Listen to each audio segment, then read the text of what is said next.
And I found over the years that if you add a little bit of curiosity to that mixture, if you do what's right and you do your best, and then you find a way to make your best a little bit better, it becomes a very powerful combination. Those are the underlying principles that went into the founding of Cadillac. Those are the characteristics that get stamped on the chassis of every Cadillac that's come off the assembly line ever since.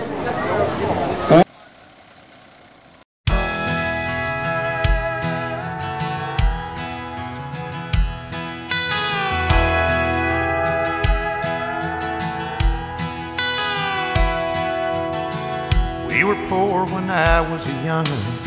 I don't remember ever going hungry. Daddy made sure we didn't do without. I went to school with some of these fellas. They had money and I was jealous. I didn't know then what I know now.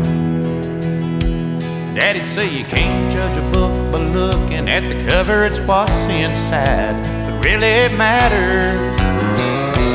Daddy never was the Cadillac kind. He said some things just glitter and shine. Taught us that love was the one thing money couldn't buy. Daddy never was the Cadillac kind.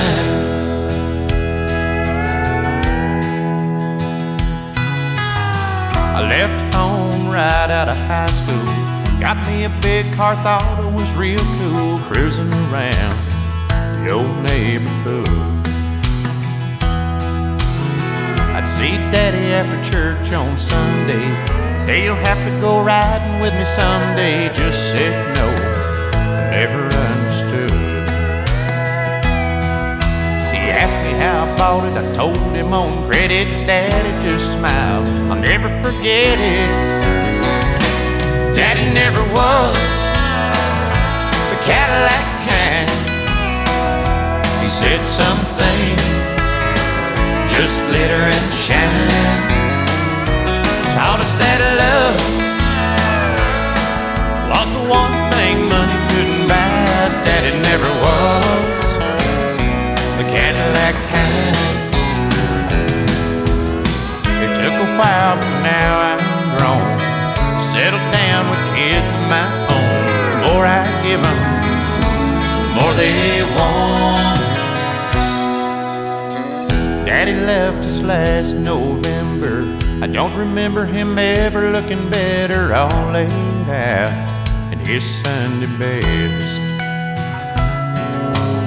I'm sure instead of all that attention, all he'd have wanted was a few words mentioned. A simple man simply laid to rest. As they drove him away in that big Cadillac with a tear in my eye, I had to laugh.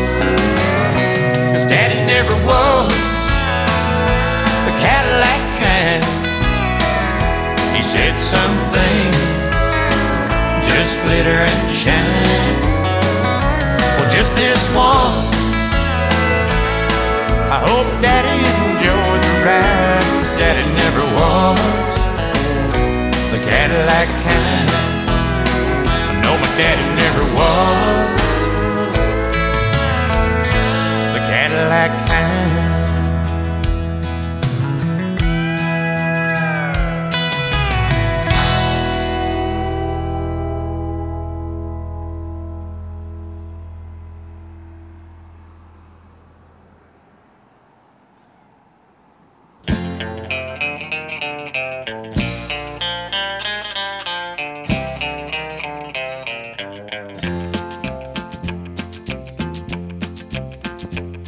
Well, I left Kentucky back in '49 and went to Detroit working on assembly line. The first year they had me putting wheels on Cadillacs. Every day I'd watch them beauties roll by, and sometimes I'd hang my head and cry, 'cause I always wanted me one that was long and black.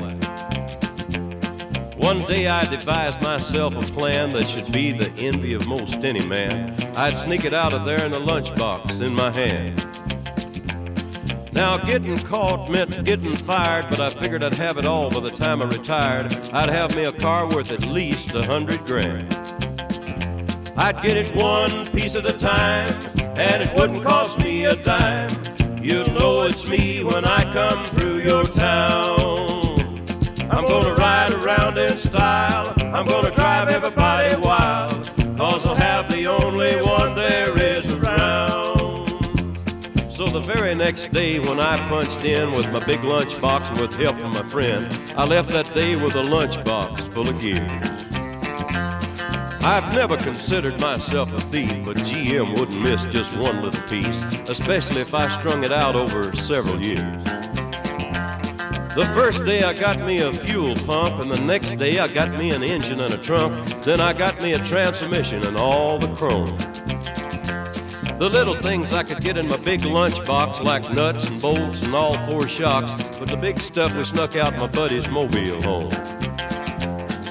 Now up to now my plan went all right till we tried to put it all together one night, and that's when we noticed that something was definitely wrong.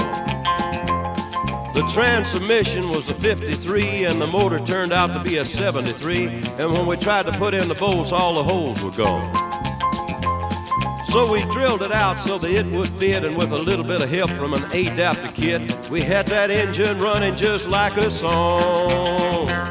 Now the headlights, there was another sight. We had two on the left and one on the right, but when we pulled out the switch, all three of them come on. The back end looked kind of funny too, but we put it together, and when we got through, well, that's when we noticed that we only had one tail fin.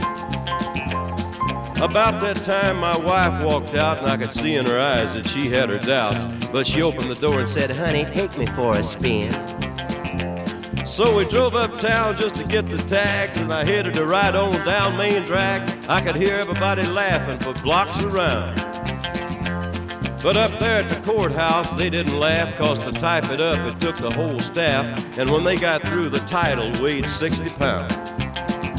I got it one piece at a time, and it didn't cost me a dime. You'll know it's me when I come through your town. I'm gonna ride around in style, I'm gonna drive everybody wild, 'cause I'll have the only one there is around. Yeah, Red Rider, this is the Cottonmouth in the Psycho Billy Cadillac, come on. This is the Cottonmouth, and negatory on the cost of this machine there, Red Rider. You might say I went right up to the factory and picked it up. It's cheaper that way. What model is it? Well, it's a 49, 50, 51, 52, 53, 54, 55, 56, 57, 58, 59 automobile. It's a 60, 61, 60. From Southampton, New York in 2008 SDS. Driven by Buzz Chew Checklay and the name of license driver Richard Leland.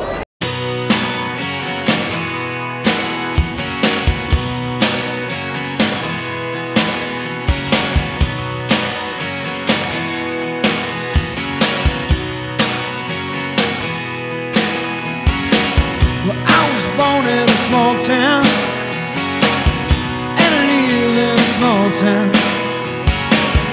Probably died in a small town, oh, small communities.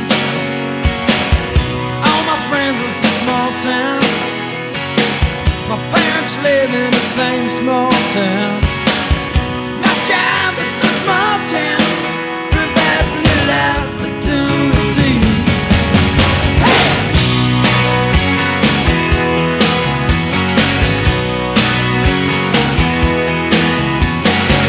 Educated in a small town, taught to fear Jesus in a small town. Used to daydream in that small town. Another boring romantic, that's me. But I've seen it all in a small town. Had myself a ball in a small town. Met an LA dollar, brought her to this small town. That small town, just like me. No, I cannot forget from where it is that I come from. I cannot forget the people who love me. Yeah, I can be this small town, and people let me be just what I want to be.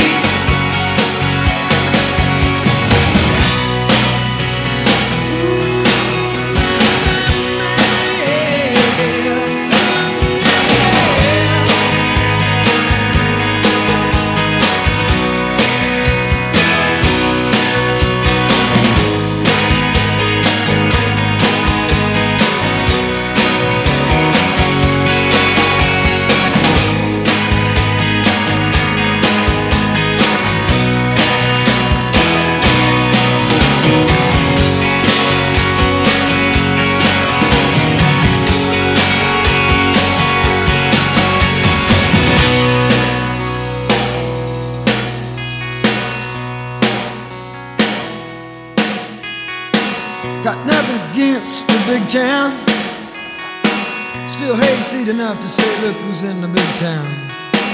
But my bed is in a small town, oh, that's good enough.